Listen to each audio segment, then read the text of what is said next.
Merci de votre attention, Madame, Monsieur. Dans l'actualité ce mardi, le court séjour à Lomé du nouveau président élu de la Guinée-Bissau, José Mario Vaz, élu le vendredi dernier, est venu remercier le président Faure Gnassingbé pour sa contribution au retour de la paix et de la stabilité dans son pays.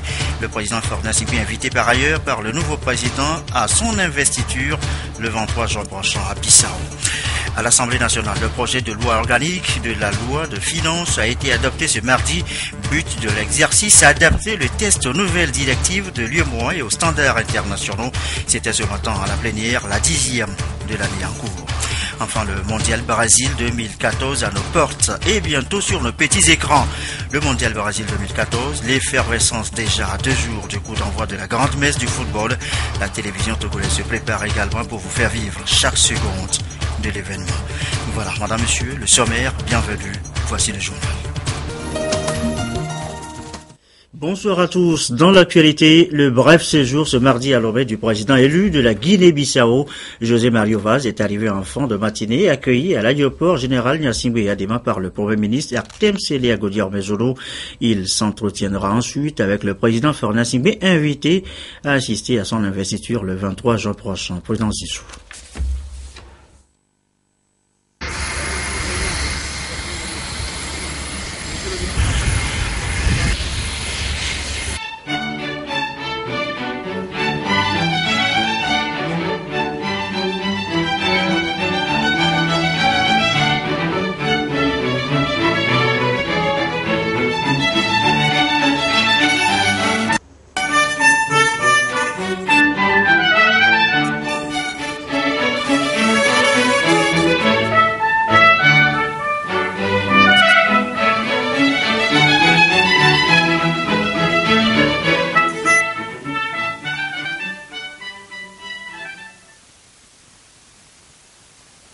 Je suis là pour visiter mon ami que nous a appuyé beaucoup pendant la période de transition.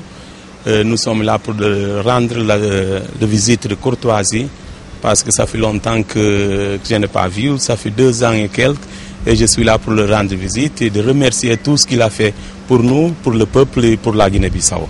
Et aussi pour l'inviter à participer dans la cérémonie en Guinée-Bissau qui sera le 23 de juin.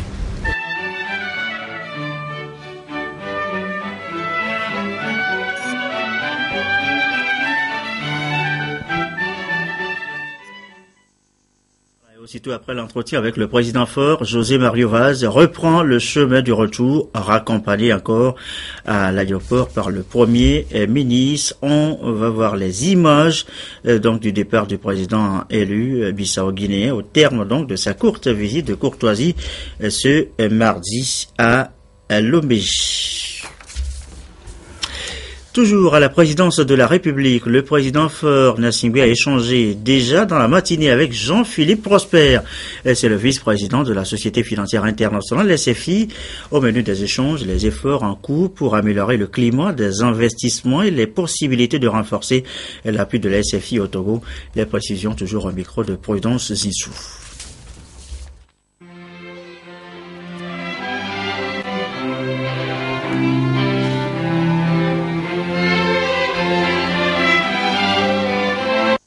Je représente la Société financière internationale du groupe de la Banque mondiale, donc c'est le même groupe. Nous travaillons beaucoup avec le secteur privé et nous offrons des conseils au gouvernement souvent dans différents secteurs, particulièrement les partenariats publics-privés ou également l'amélioration du climat des investissements.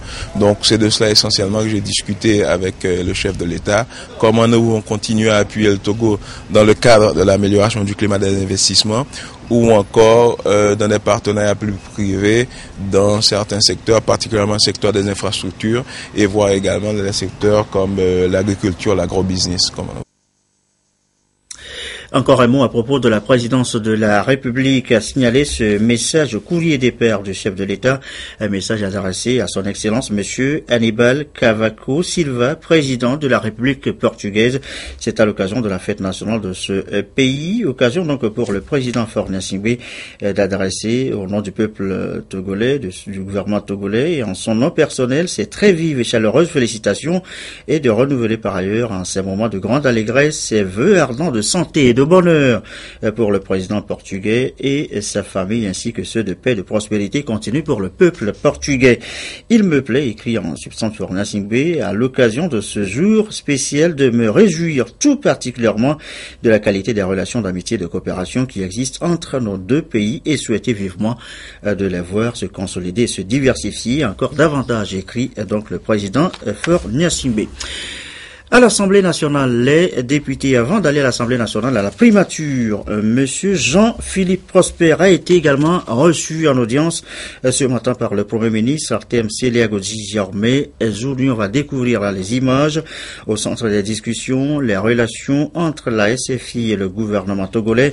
Notez que la SFI, la Société financière internationale, appuie plusieurs secteurs d'activité au Togo, l'agriculture, l'industrie, le secteur de l'énergie, entre autres, et eux pour l'amélioration du climat des affaires et appuie surtout le partenariat public-privé.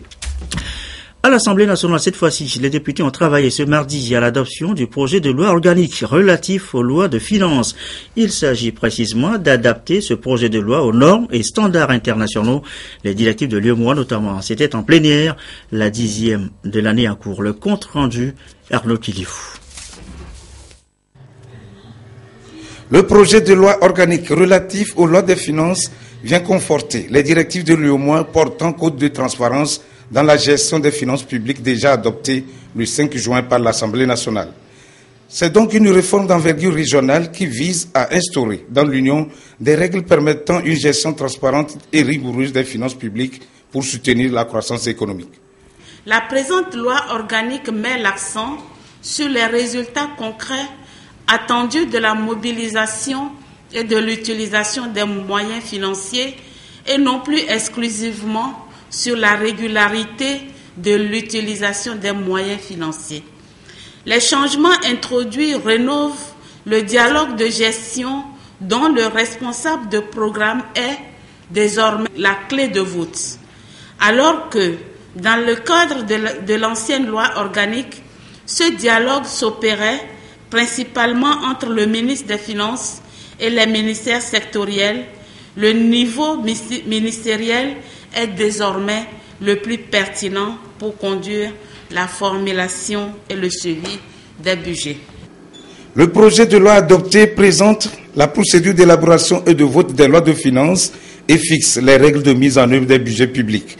Il précise également le cadre macroéconomique des projets de loi de finances et prévoit le contrôle parlementaire et juridictionnel. Une loi qui permettra aux pays membres de l'UEMOA de gérer des deniers publics dans la transparence. Ces lois d'envergure communautaire que nous adoptons sont à saluer car elles contribuent au renforcement de l'intégration des États de l'espace UEMOA. Et l'histoire montre que c'est généralement les unions commerciales et ou économiques qui balisent la voie de l'intégration politique. Sur un tout autre plan, la loi que nous venons de voter présente de nombreux avantages pour les pays concernés, comme nous l'avons d'ailleurs vu tout au long de l'étude à laquelle nous venons de procéder. Désormais, en plus de la transparence, nos finances publiques, grâce à la nouvelle loi, feront l'objet d'une gestion plus efficiente et conforme aux normes qui font autorité sur le plan international, ce qui, par ailleurs, ne peut que renforcer notre croissance économique. Au total, nous pouvons dire que la directive numéro 6 de l'UEMOA portant loi de finances au sein de cet espace apportera un plus au travail d'assainissement des finances publiques en cours dans notre pays depuis plusieurs années déjà. C'est dans ce cadre que le Togo a opté pour l'opérationnalisation de l'Office togolais des recettes OTR. En adoptant ainsi ce projet de loi, le Togo renforce sa position dans l'Union et se donne des instruments juridiques pour la mise en œuvre de la stratégie de croissance accélérée et de promotion de l'emploi SCAP. Le Togo a pris une longueur d'avance dans la mesure où l'UEMOA ne préconise l'application de cette loi de finances qu'au plus tard en 2017. L'opposition n'a pas participé au vote de ce projet de loi. Elle exprime par ce texte son mécontentement suite à la levée de l'immunité parlementaire de l'honorable Sambiri Targon lors de la 8e séance plénière. Les députés qui se retrouvent déjà jeudi prochain pour la 11e plénière de la première session ordinaire de l'année qui aura donc lieu jeudi prochain à 9h au palais des congrès sièges de l'Assemblée nationale. C'est ce qu'indique ce communiqué du président Dramani de l'Assemblée nationale. Et en rapport avec l'OTR, voici ce communiqué. Le commissaire général de l'Office togolais des recettes porte à la connaissance des personnes qui ont fait acte de candidature au recrutement de chefs de division et d'assistants exécutifs au sein du dit office que la liste des candidats retenus à l'issue du processus peut être consultée dans le quotidien Togo Presse du mercredi 11 juin 2014. Ils invitent par ailleurs les intéressés à prendre service à leur poste respectif le jeudi 12 juin 2014 à 7h. Les parlementaires, les députés notamment qui travaillent par ailleurs sur la valeur de la propriété intellectuelle, sa place dans le développement économique et socio-culturel. La question se pose, les réflexions sont en cours depuis ce matin menées par les parlementaires des pays membres de l'OAPI, c'est l'Organisation africaine de la propriété intellectuelle. Les précisions, Flora Zaoli, Komobolari. L'esprit de créativité participe de l'effort intellectuel humain qui est un outil incontournable pour rendre la vie paisible et heureuse. C'est dire que la propriété intellectuelle joue un rôle sans précédent dans le développement économique et socio-culturel. L'appropriation des connaissances est un atout pour une réelle avancée économique d'un pays. C'est pourquoi il faut insérer cette donne dans les programmes et politiques de développement. Les parlementaires des pays membres de l'Organisation africaine de la propriété intellectuelle sont alors appelés à jouer un rôle de premier plan. C'est évident que la législature est essentielle pour garder la propriété intellectuelle et l'utiliser et de profiter de ces ressources qui entourent les activités de création. Donc c'est la raison pour laquelle je suis ici à Lomé et avec lien étroit de l'OMPI et pour aider la promotion de la propriété intellectuelle pour les pays africains. Ils ont donc 2 jours pour échanger avec l'expert venu du Japon, ce qui va leur permettre d'élaborer des lois pour garantir la propriété intellectuelle dans la sous-région. Sont également présents à cette rencontre sous-régionale des parlementaires venus de Djibouti, du Burundi, de la RDC et de Madagascar. Question de développement encore à la base, précisément cette fois-ci. L'accès au minimum vital pour les populations, l'alimentation, la santé, l'éducation, j'en passe. De quel indice dispose-t-on aujourd'hui pour évaluer les actions du gouvernement, actions entreprises par l'entremise du ministère du Développement à la base? Une étude a été commanditée justement à cet effet, étude objet d'une rencontre à Lomé depuis ce matin. Khaled Bonfo, Charlotte Moussimi. Jusqu'ici, il est difficile pour les acteurs du développement d'évaluer les efforts du gouvernement en matière de performance enregistrés dans la satisfaction des 6 besoins fondamentaux de l'être humain. Raison évoquée, l'inexistence d'un indice du minimum vital commun. Pour venir à bout de cette insuffisance, une étude a été commanditée à travers 36 cantons sur le territoire national. Les résultats de cette enquête font donc l'objet de cette rencontre où les experts relevant des ministères impliqués vont les analyser et y porter des amendements.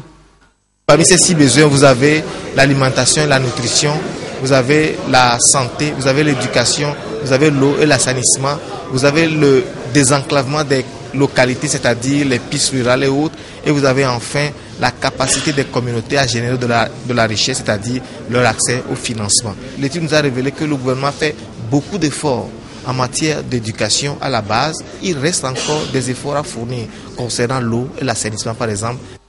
Au terme de cette rencontre, le Togo disposera d'un outil pouvant orienter les actions du gouvernement dans la lutte contre la pauvreté. L'indice du minimum vital commun constitue, à nos yeux, un indicateur stratégique pour un meilleur pilotage du développement à la base. Il permettra à coup sûr de rendre compte de l'impact des investissements du pays dans les secteurs sociaux de base. C'est un outil d'évaluation de l'action gouvernementale en faveur des communautés à la base. La ministre du Développement à la base, initiatrice de cette étude, reste optimiste quant aux défis à relever, tout en comptant sur l'apport de tous dans l'atteinte des objectifs fixés. La politique nationale du développement à la base, adoptée en 2012, est centrée autour du concept de l'amélioration de l'accès des communautés et organisations à la base au minimum vital commun. Le concept du minimum vital commun regroupe un ensemble de besoins de base légitimes aux populations couvrant des domaines aussi cruciaux que variés, dont 6 apparaissent comme primordiaux dans le vécu des Togolais. De plus en plus, la priorité est accordée à la réduction de la vulnérabilité, surtout des populations du Togo profond, en prenant en compte leurs besoins réels et vitaux dans l'élaboration de la mise en œuvre des stratégies et programmes de développement. Dès lors, l'objectif de cet atelier est de présenter une première ébauche de l'IMVC, d'en démontrer les implications et applications, mais aussi et surtout de recueillir vos impressions et recommandations en vue d'améliorer cet indice naissant. Cette étude a été financée par la Banque africaine de développement à hauteur de 33 700 000 francs CFA. Autre priorité à signaler, le secteur de l'eau et cette revue sur cette rencontre sur la revue conjointe de la mise en œuvre du PANSEA, c'est le plan d'action national pour le secteur de l'eau et de l'assainissement. Elle s'est ouverte, cette rencontre ce mardi à Lomé. But de l'exercice, évaluer les réalisations à mi-parcours et définir de nouvelles stratégies d'ici à 2015. Sonia Beniko, Nathalie Panegui. C'est en août 2010 que le Togo a élaboré le PANSEA, plan d'action national pour le secteur de l'eau et de l'assainissement sur la période 2011-2015, avec un coût total des actions estimé à 364 milliards de francs CFA.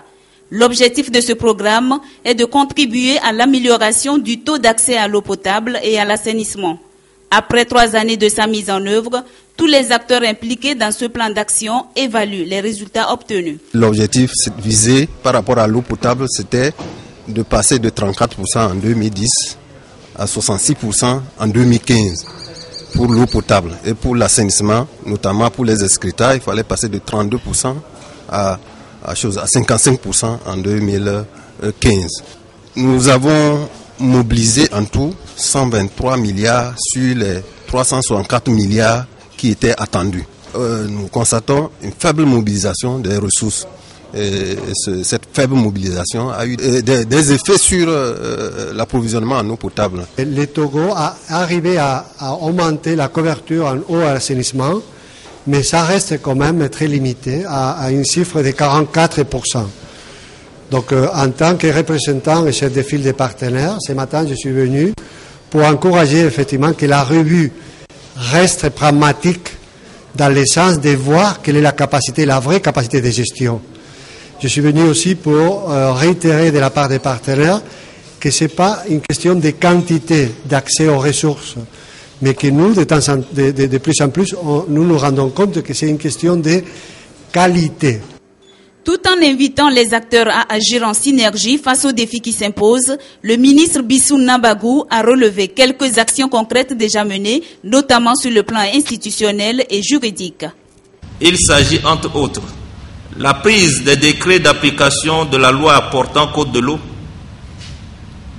la prise de l'arrêté portant organisation du département, la réforme institutionnelle du sous-secteur eau et assainissement, qui a conduit à la transformation de la société de la Togolaise des eaux en une société fermière chargée désormais de l'exploitation du service public de l'eau potable et d'assainissement collectif des eaux usées domestiques en milieu urbain.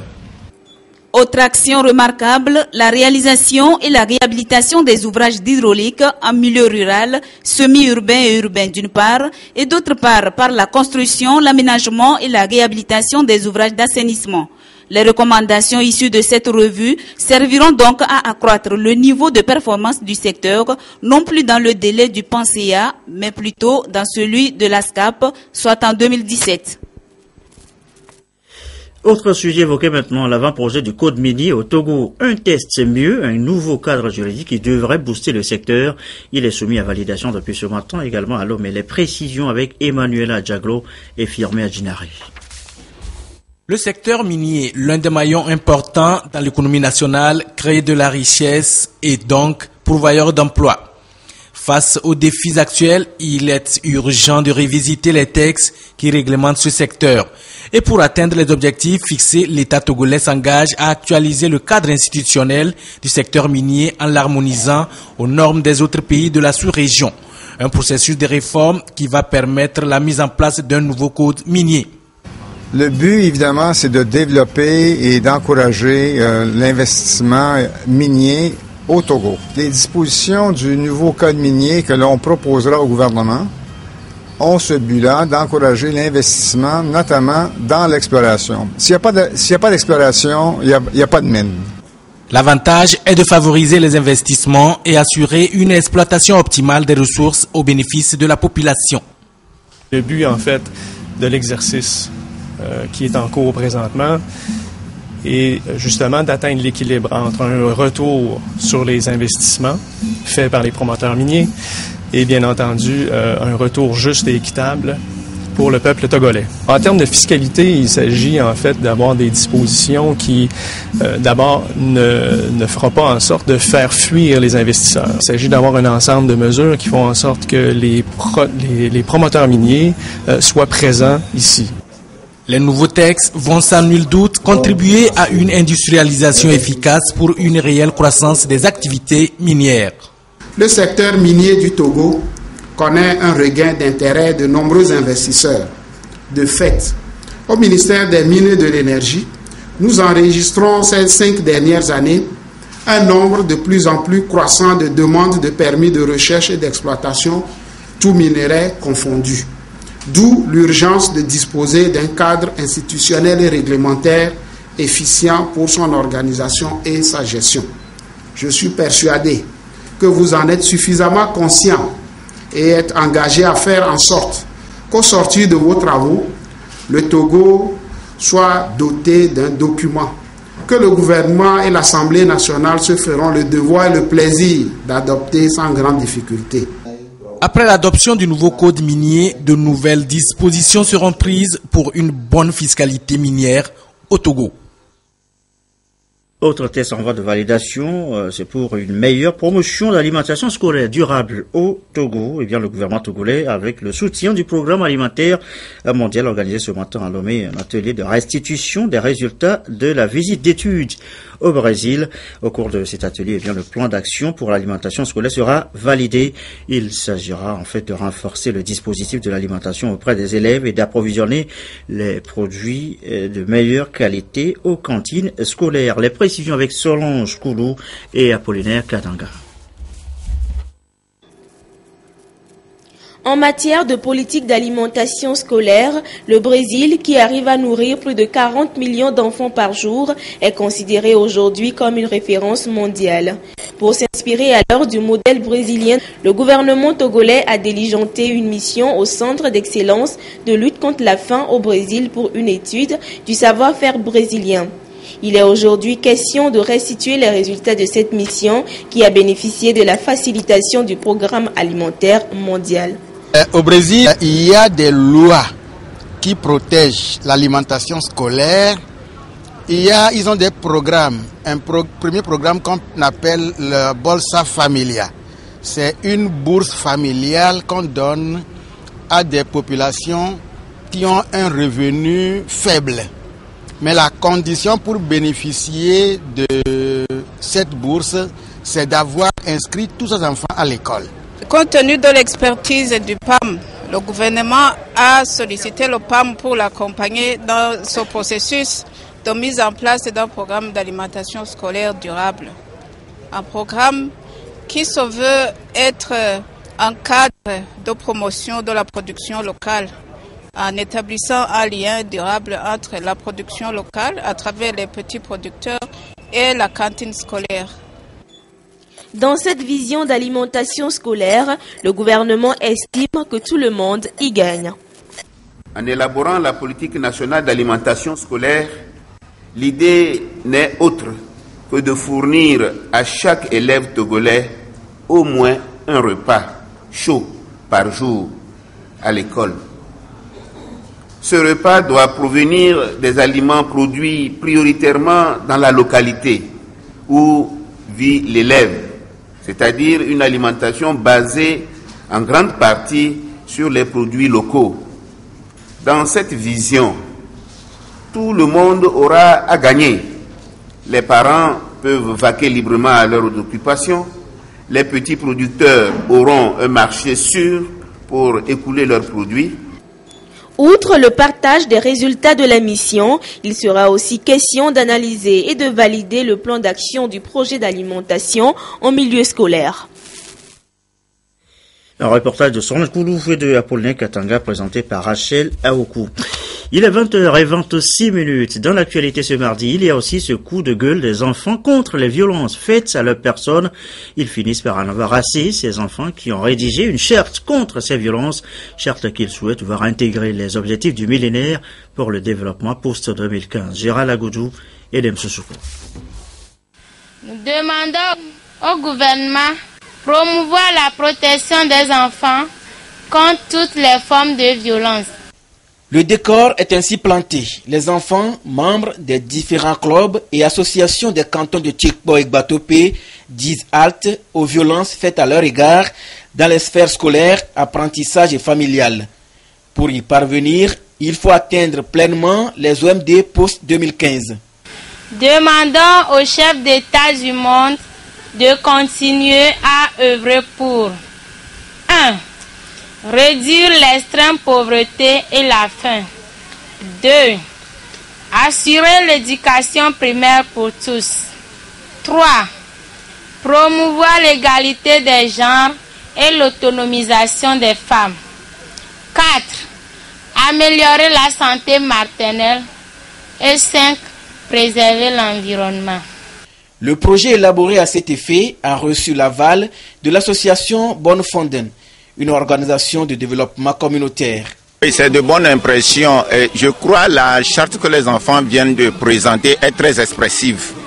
D'abord, quand on voit un peu le processus qui a conduit à l'élaboration de la charte, le fait qu'ils soient consultés dès la base et que c'est eux-mêmes qui ont travaillé sur disons, les différentes thématiques où nous croyons que s'ils mettent ça en pratique, c'est-à-dire les dirigeants du monde, s'ils mettent en pratique ce que les enfants ont choisi et qu'ils mettent donc les priorités des enfants dans les objectifs prochains, je crois que le monde connaîtra, disons, un changement meilleur et surtout pour le bien des enfants.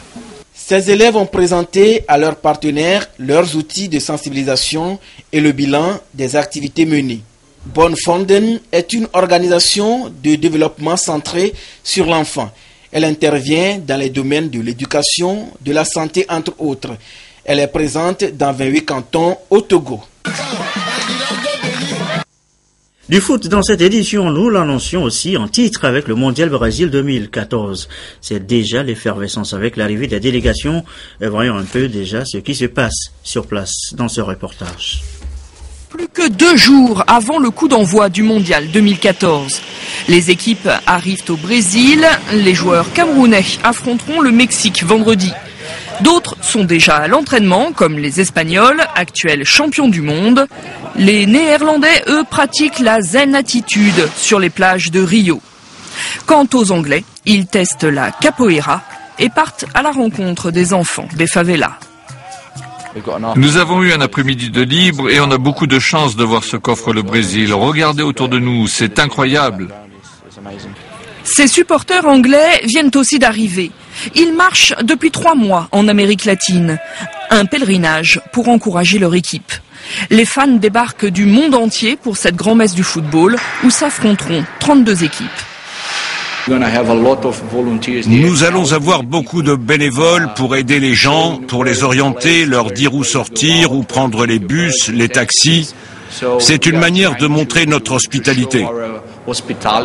Une hospitalité qui risque d'être mise à mal à Sao Paulo, avec la grève du métro.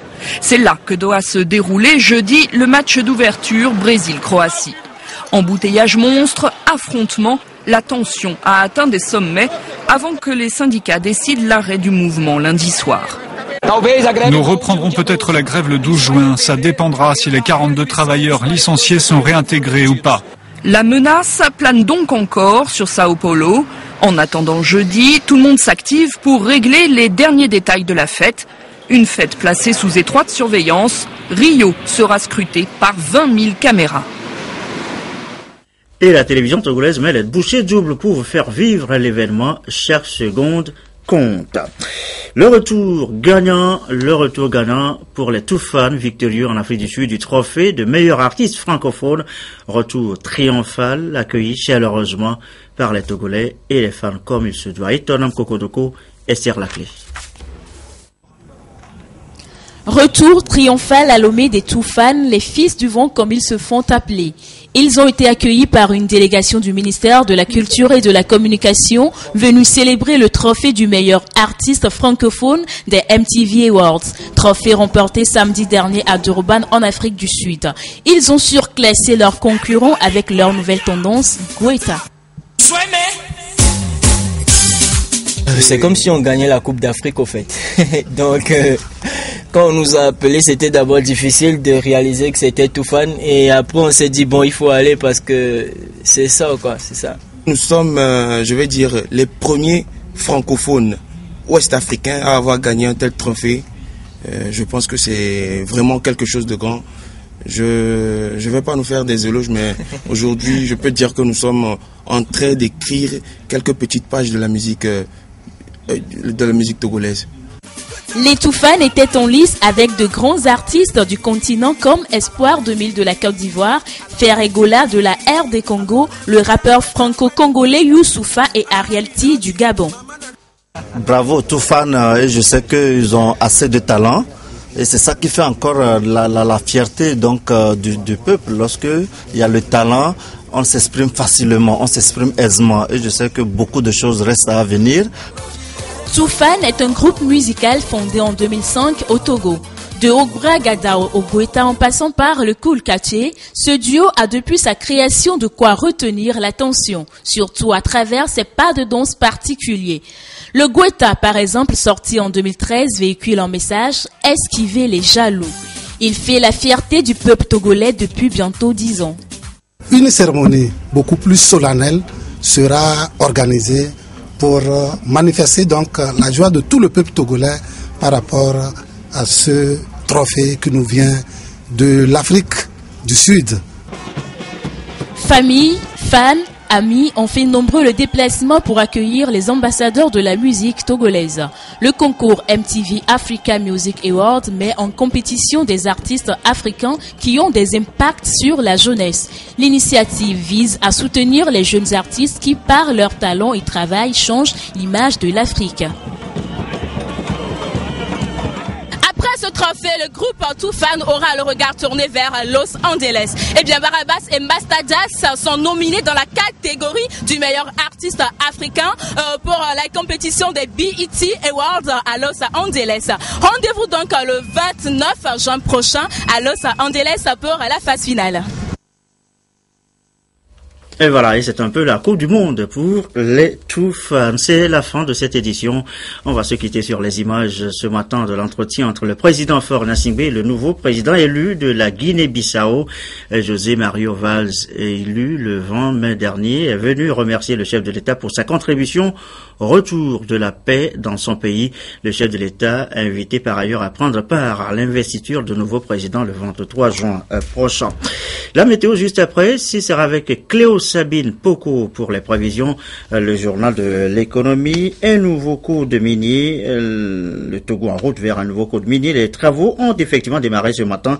Nous en parlions dans le journal de l'économie. À 20h50, vous aurez tous les détails relatifs aux grandes innovations sur le directeur général, avec le directeur général des mines. 22h30, nos dernières infos avec Isidore Koubatine. Merci à vous qui nous suivez ce soir à Tchekport dans le Yoto et à Bissau, en Guinée-Bissau, sur la télévision togolaise et comme d'habitude, toujours fidèlement. Excellente fin de soirée chez vous.